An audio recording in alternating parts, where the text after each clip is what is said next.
Buenos días, jóvenes, bienvenidos a su clase de literatura. Hoy día tenemos el tema Europa del Romanticismo y el Realismo. Dos épocas importantes dentro de la literatura.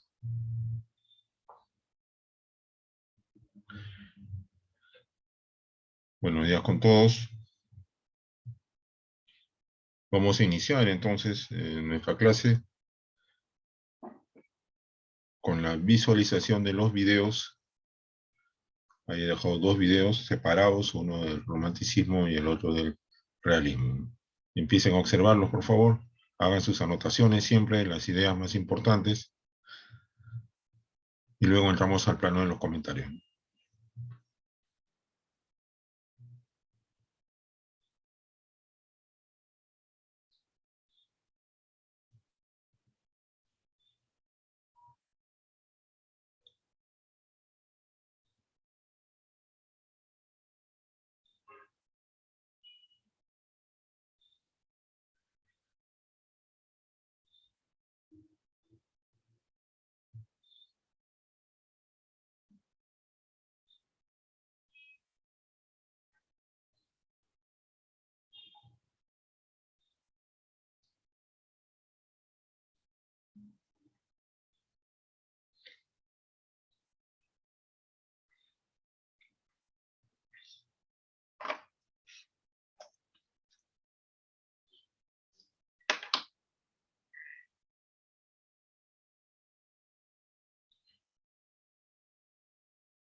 Muy bien, tenemos unas diapositivas también.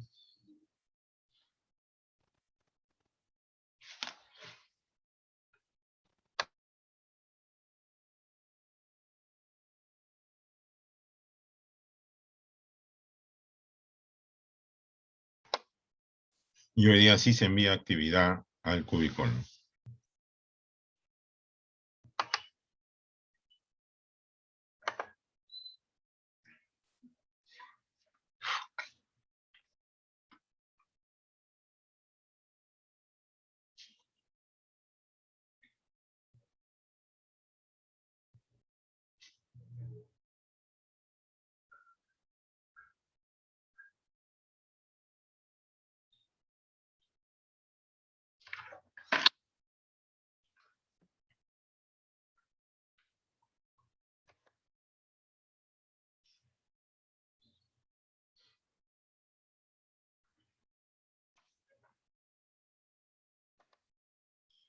Muy bien, espero que ya estén avanzando con su lectura del diario de Ana Frank.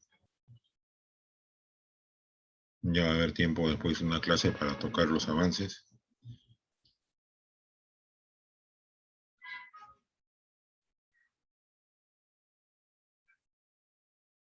Recuerden que el 11 de octubre van a tener fecha máxima para presentar su trabajo.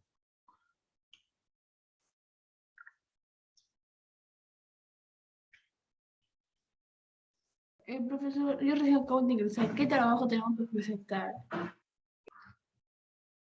Estoy hablando del diario de Ana Frank, que ya lo expliqué en su momento, ¿no?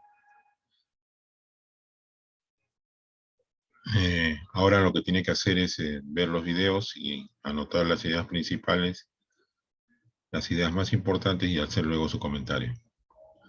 Más adelante se va a indicar la tarea que van a resolver.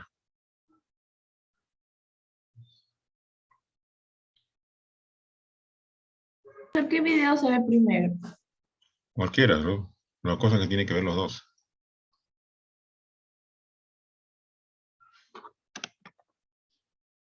Cada uno es de 3 minutos, 4 minutos, máximo unos 6, 7 minutos para ver los videos.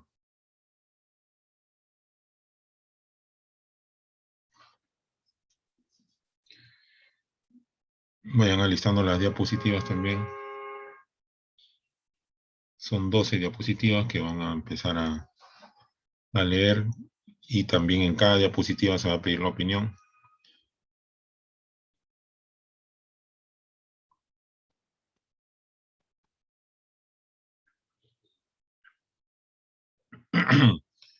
Recuerde que su tarea se va a promediar con su participación.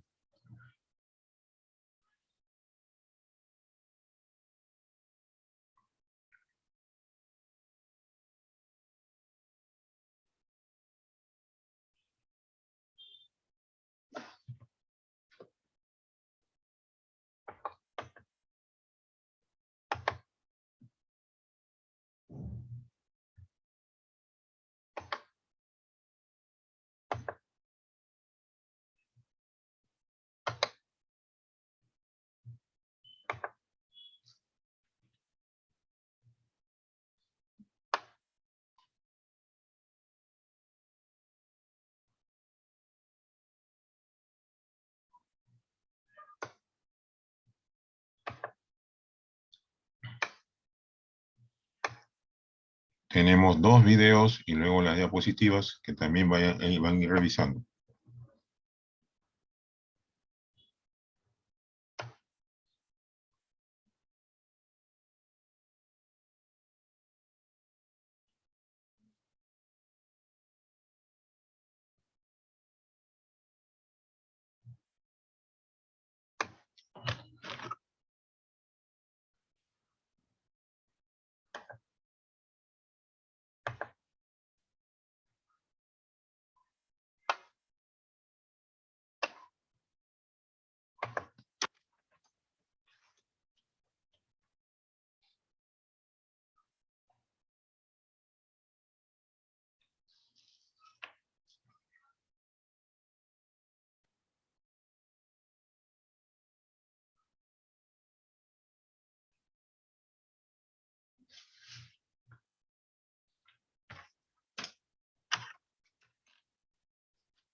Muy bien.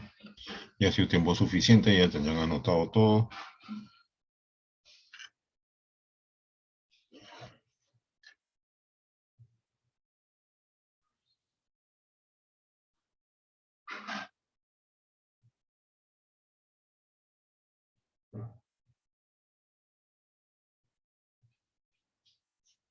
Muy bien, se le avisa que la semana pasada hubieron varios alumnos que no han participado y ya se le ha puesto su nota respectiva, a la cual no va a haber ningún cambio. Así que se le está avisando para esta oportunidad nuevamente. Ya dije que no voy a revisar absolutamente nada de rezagados. Si no presenten la fecha, ya eso lo verá para fin de año. He sido bien claro con eso. Los que no están tienen nota desaprobatoria en las dos clases de Samaniego Común de Iriarte son Luizábal,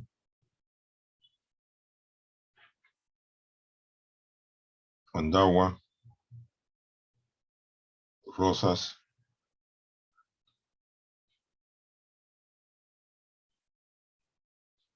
Luizábal, Andagua y Rosas tienen sus notas desaprobatorias en ambas clases.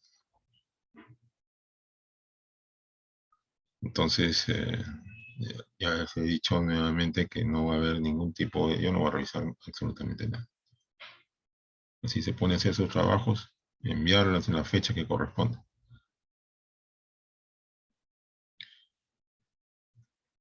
Entonces ya saben de eso. Lo que tienen falta, como me están consultando ahí en el chat, lo que han faltado, todos ya tienen una, igual tienen un punto, ¿no? O sea, tienen que seguir participando. Si no, esa nota de no participación va a quedar en blanco, ¿no? Y al final se llena, que ustedes ya saben cómo. Bien, hoy día sí se envía tarea al Cubicol. Vamos a empezar por las diapositivas. Leonardo Garay, empiece por la lectura de la primera diapositiva, por favor. La Siendo las Europa del 8:25. romanticismo. ¿Ya leo, profesor? Siendo las 8:25, vamos a empezar la lectura de las diapositivas y luego cada diapositiva un comentario y luego con las apreciaciones de los videos. Sí, ahora sí empiezo. La Europa del romanticismo y el realismo, liberalismo y nacionalismo. Desde finales del siglo XVIII se difundieron por Europa dos nuevas ideologías que condicionaron los acontecimientos históricos del siglo XIX e inspiraron una serie de cambios políticos que definen la edad contemporánea, el liberalismo y el nacionalismo. La expresión cultural del nacionalismo fue el romanticismo, movimiento que rechazó el racionalismo de la Ilustración, al que contrapuso el sentimiento y la libertad individual. El liberalismo. La doctrina política del liberalismo defiende la libertad individual, la igualdad ante la ley y la soberanía nacional, y aboga por una organización política basada en el parlamentarismo, así como el derecho a la propiedad privada, la libertad de cultos, separación entre iglesia y Estado, Estado laico. Los hombres nacen y permanecen libres e iguales en derechos. Las distinciones sociales no pueden fundarse más que sobre la utilidad común. Muy bien. ¿Cuál es la idea más importante en esa diapositiva? Que rechazó el racionalismo de la Ilustración y que contrapuso el sentimiento y libertad individual. ¿A qué te refieres? ¿De qué estás hablando? Que el romanticismo no rechaza la razón, más es con los sentimientos. Ok, pasamos a Diego Díaz, segunda diapositiva. 2. El principio de toda soberanía reside esencialmente en la nación. Ningún cuerpo ni individuo puede ejercer autoridad que no emane de ella. Tanto la Revolución Francesa como la Declaración de la Independencia de los Estados Unidos supusieron la puesta en práctica de estos principios, mientras que la expansión de Napoleón por Europa permitió su difusión por el continente. Tras la derrota de Napoleón en 1815, el Congreso de Viena impuso los principios de la Restauración, por la que las monarquías absolutas fueron restituidas.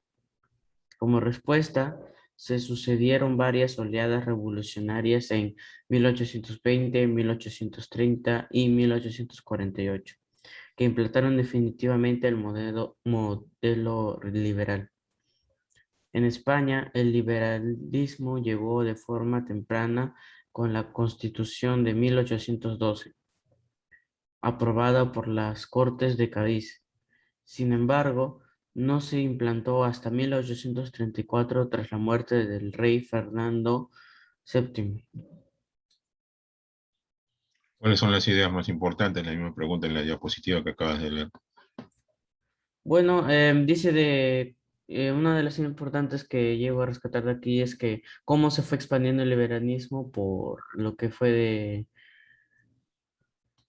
por Napoleón, porque estuvo ahí en esos momentos, entonces el liberalismo, o sea, el romanticismo fue expandiéndose y también, como dice de acá en España, de que estuvo ahí aprobada el liberanismo, pero luego por una muerte, de ahí ya se implantó y también porque hubo bastantes oleadas revolucionarias que quisieron implantar el romanticismo, como dicen estas fechas de 1820, 1830 y 1848.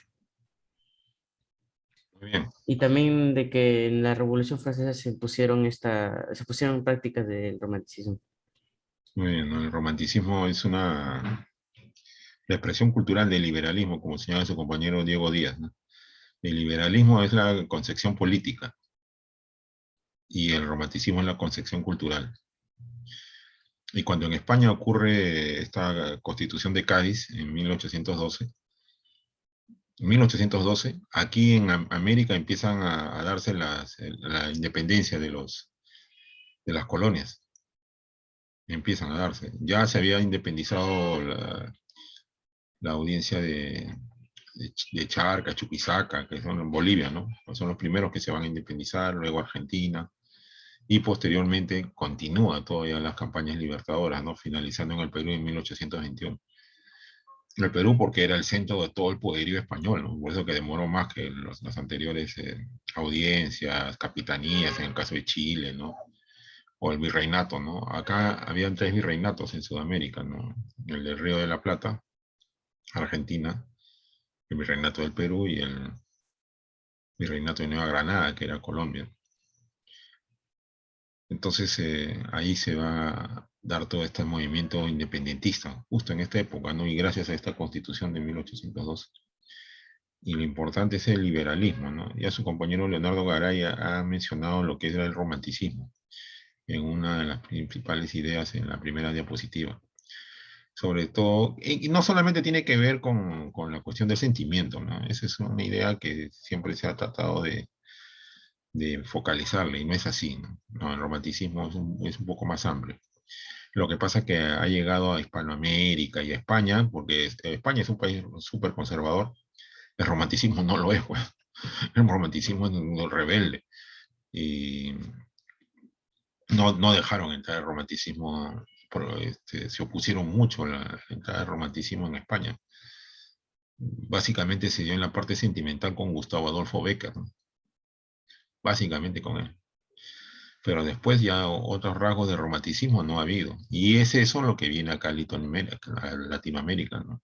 El romanticismo influido pues por el sentimiento, ¿no? Que es una parte del romanticismo, pero que no era todo. Muy bien. Seguimos con la tercera diapositiva. Yance. El nacionalismo. Como doctrina política, el nacionalismo se extendió por Europa a fines del siglo XVIII y pronto adquirió una doble significación. Un nacionalismo liberal democrático que considera la nacionalidad como un acto voluntario del individuo e inspiró muchas de las revoluciones del siglo XIX. Y un nacionalismo conservador que define las naciones a partir de rasgos ancestrales como historia común, la lengua o la etnia, y que fue el que impuso como dominante en Europa. Esta reivindicación del pasado es uno de los temas centrales del romanticismo. En España existió una primera manifestación del nacionalismo en su vertiente liberal, pero terminó imponiéndose un modelo conservador que vinculaba a la nación española a una visión histórica definitiva por la reconquista de los reyes católicos y que identificaba España con Castilla. Muy bien. Igual la misma pregunta, la idea más importante y desarrollo. Ahí está explicando que el nacionalismo fue cuando se extendió por Europa y tuvo dos significados, que fue el nacionalismo liberal y el otro que fue un nacionalismo conservador. El nacionalismo liberal era democrático y consideraban una nacionalidad como un acto voluntario. Y en el nacionalismo conservador era cuando definía las naciones y los rasgos centrales. Muy bien, Patricia. Entonces, tiene que ver eso, ¿no? Lo que ha señalado su compañera Pati Yance, en el sentido de que ese nacionalismo también se va a dar, pero en dos vertientes, como dice ella, ¿no? Uno referente a la identidad y otro que tiene que ver con lo racial, ¿no? Y es el nacionalismo que se va a dar, por ejemplo, en Alemania, ¿no? En la Alemania nazi, o en Italia, con el fascismo. Esos nacionalismos a partir de una raza única, de una raza superior, ¿no? Que a veces nos hablan acá en el Perú, pues nos dicen que la raza, la primigenia es la India, es los indios, pues los indígenas, ¿no? Y eso no es cierto. O los incas, ¿no? No, eso no es cierto. Todos somos mestizos, ¿no? Aquí ninguno somos indios. Todos tenemos de japonés, chino, francés, europeos, todos. Nuestros apellidos, todos. No, no somos, pues. Ya eso ya pasó hace muchos, muchos años. Nosotros somos mestizos. Y realmente no solamente hubieron incas, pues, ¿no? Durante el imperio hubieron chancas, hubieron huancas, hubieron mochicas, ¿no? Era todo también, cuando se dio el imperio incaico también hubieron muchas etnias, y que tenían su propia lengua, pues su propio idioma, sus propias costumbres, su propia religión. El imperio era el imperio, ¿no? Y trataba de conquistar, en el caso del imperio cusqueño, ¿no? Los incas. Pero no podemos decir pues, que los primigenios son los incas, pues entonces estaríamos negando a los otros también, ¿no? Los incas fue una cultura importante, pero fue parte de todo lo que es el territorio peruano. Al igual que nosotros, pues nosotros no somos también, no somos indígenas, no somos indígenas. Eso sí, somos mestizos. Entonces, por esa parte no podemos afirmar, no, que son la raza de los incas, no la raza de los incas. Muchas mezclas tenemos todos, inclusive esos mismos que dicen. Ahora que algunos tengan la apariencia de más indios que otros, ya eso es otra cosa, ¿no? No ha habido mucha mezcla ahí tal vez, pero en general la mayoría de la población peruana es mestiza, casi el 48%. La otra gran mitad son sí indígenas, pero no son indígenas puros tampoco, pues, ¿no? Tienen más carga indígena, pero no son indígenas. Esa es la realidad, pues, hablando de los nacionalismos, ¿no? que quieren imponer siempre. Esa es la realidad de nuestro país. Bien, y los nacionalismos exacerbados siempre han traído malas consecuencias, ¿no? En el caso de la Alemania nazi, ellos se creían superior porque pues, pertenecían a un fenotipo, la raza superior se llama, ¿no? Igual que los italianos. Entonces siempre eso nunca ha traído buenas consecuencias, ¿no? Ahí está la historia. Su profesor de historia creo que le podría ampliar mucho más todavía estos conceptos. Muy bien. Es buena la diapositiva en el sentido que nos ha dado a entender lo que son los nacionalismos y cómo el romanticismo también como movimiento cultural tiene que ver aquí, ¿no? No en el sentido de la exacerbación, sino de la individualidad. Continúa la lectura, cuarta diapositiva. Sánchez Lucero.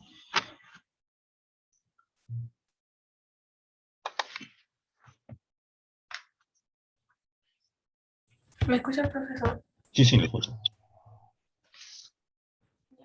El nacionalismo.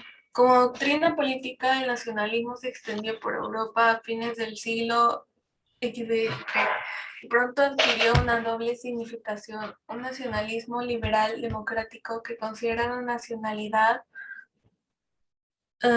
como un acto voluntario del individuo e inspiró muchas de las revoluciones del siglo XX.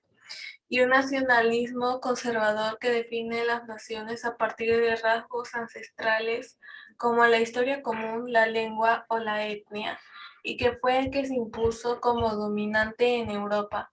Esta reivindicación del pasado es uno de los temas centrales del romanticismo. En España existió una primera manifestación del nacionalismo en su vertiente liberal, pero terminó imponiéndose un modelo conservador que vinculaba a la nación española a una visión histórica definida por la Reconquista y los reyes católicos, y que identificaba a España con Castilla. Muy bien, ¿cuál sería la idea acá? Parece que es muy parecida a la anterior, ¿no?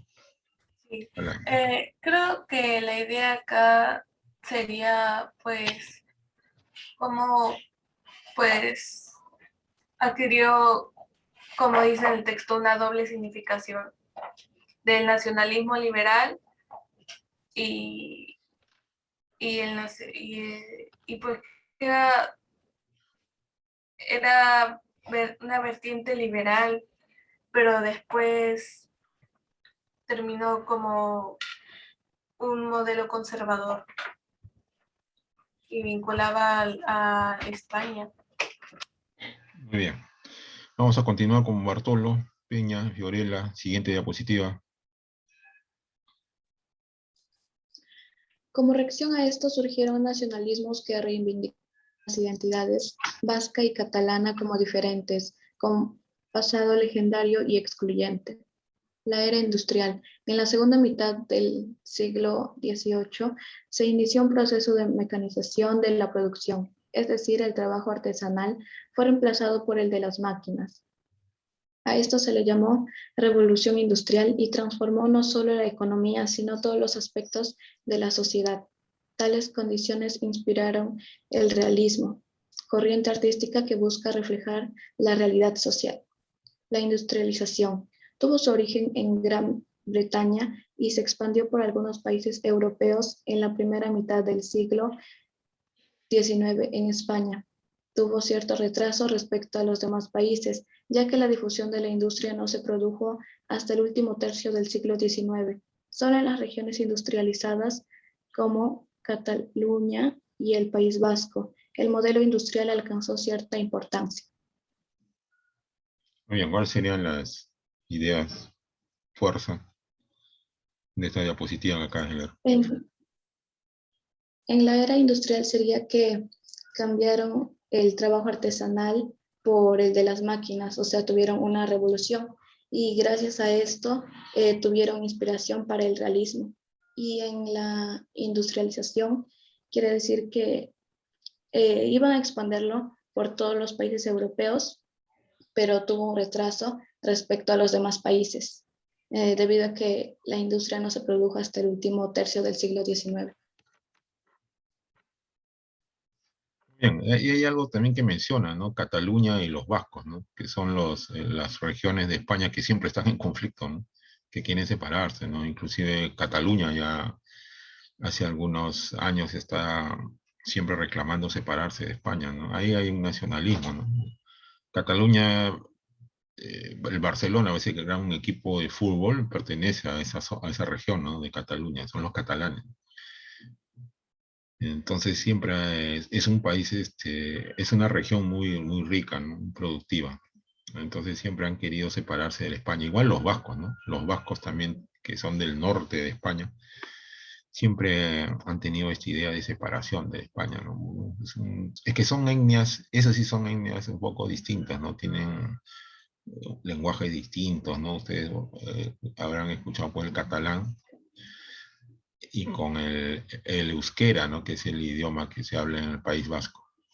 Entonces ahí sí tiene ciertos problemas España con esas regiones, ¿no? Y que se hablaron desde estas épocas, ¿no? Quieren separarse. Pero bueno, eso sí traería unas consecuencias terribles para la economía de ambos países, ¿no? De ambos países, perdón, de ambas regiones, todavía no son países. Y para España también, pues. O sea que es bastante complicado que se lleguen a separar. Muy bien, continuamos con tu compañero Taipe, Jesús. Siguiente diapositiva.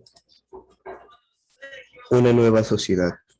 El triunfo de la burguesía y los beneficios del modelo capitalista inspiraron a una nueva visión del mundo, que proclamó su confianza en el progreso y la ciencia. En paralelo, la masa obrera reivindicó una mejora en sus condiciones de vida y laborales, y una mayor participación en la vida pública y en los asuntos políticos. Surgieron así dos modelos contrapuestos, el liberal burgués parlamentario y el representado por el marxismo y el anarquismo. En cuanto a la clase obrera, aumentó el ritmo de la industrialización y las migraciones de las zonas rurales a las áreas urbanas e industriales. Así las periferias se llenaron de barrios obreros con condiciones de salubridad precarias. Karl Marx y Friedrich Engels denominaron proletariado a esta nueva clase y llamaron lucha de clases a la ruptura entre esta y la burguesía. Escuchamos su comentario sobre las ideas. Bueno, el texto nos está diciendo que ya que la industrialización se pudo hacer y con un modelo capitalista, todos los países, creo, pensaron que ese es el modelo perfecto, así que empezaron a apropiarlo. Pero esto trae la condición de que la clase obrera o la clase más baja esté en condiciones precarias, malas, sin salubridad, sin todo, y que les paguen una miseria. Al ver esto, Carlos Marx y Federico Engels, en latín, llaman todo esto proletariado y así se forma el comunismo de la lucha entre clases sociales. Muy bien, muy bien. Aquí ya su compañero, ahora que escuchamos muy a menudo en los medios de comunicación la palabra comunismo, ¿no? Ya sabemos de dónde se origina, ¿no? Justo nos está diciendo Jesús, ¿no? De dónde se origina el comunismo, y una vez que aparece la revolución industrial, es decir, se cambia el trabajo del campo, porque antes eran campesinos, ¿no? Y luego ya se va a la fábrica, ¿no? Y en la fábrica ya es un nuevo tipo de trabajador, es el obrero, ya no es el campesino. Entonces surge una nueva clase social, ¿no? Y se da la explotación, obviamente, pues empieza la explotación haciéndolos trabajar, no 8 horas, ¿no? 12, 15, 6 horas trabajaban los niños, las mujeres, sin ningún tipo de condiciones de seguridad, salud, etc. Y surgen estas nuevas, pues, ideas, ¿no? La de Karl Marx, Engels, ¿no? Que son los primeros que hablan, pues, de esta nueva clase social, ¿no? Que es el proletario. Y de ahí ya empiezan los conflictos, pues. Empiezan los conflictos hasta que surge el comunismo ya en unos países, sobre todo en la Unión Soviética. Y de ahí se va a trasladar a toda Europa del Este. Ya estamos hablando ahí ya del siglo XX, ¿no? Entonces vemos aquí cuál es el germen del comunismo, ¿no? Cómo empezó. Cómo empezó. Muy bien. Continúe la lectura, Guerrero Catari.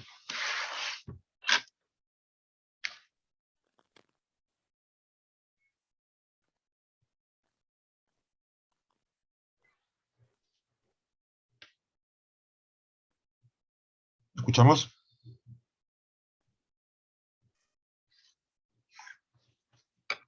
¿Escuchamos, Nicole Guerrero? ¿Tiene problemas con su audio? Época. En la segunda mitad del siglo XIX se difundió el realismo como una nueva corriente cultural. La pintura realista dejó atrás la idealización del romanticismo y se preocupó por plasmar la realidad de manera fiel. De igual forma, los pintores realistas representaron escenas de la época. En ocasiones, en las pinturas se reflejaba la realidad de la burguesía en escenas de la vida cotidiana. En otras se mostraba la realidad de las clases trabajadoras.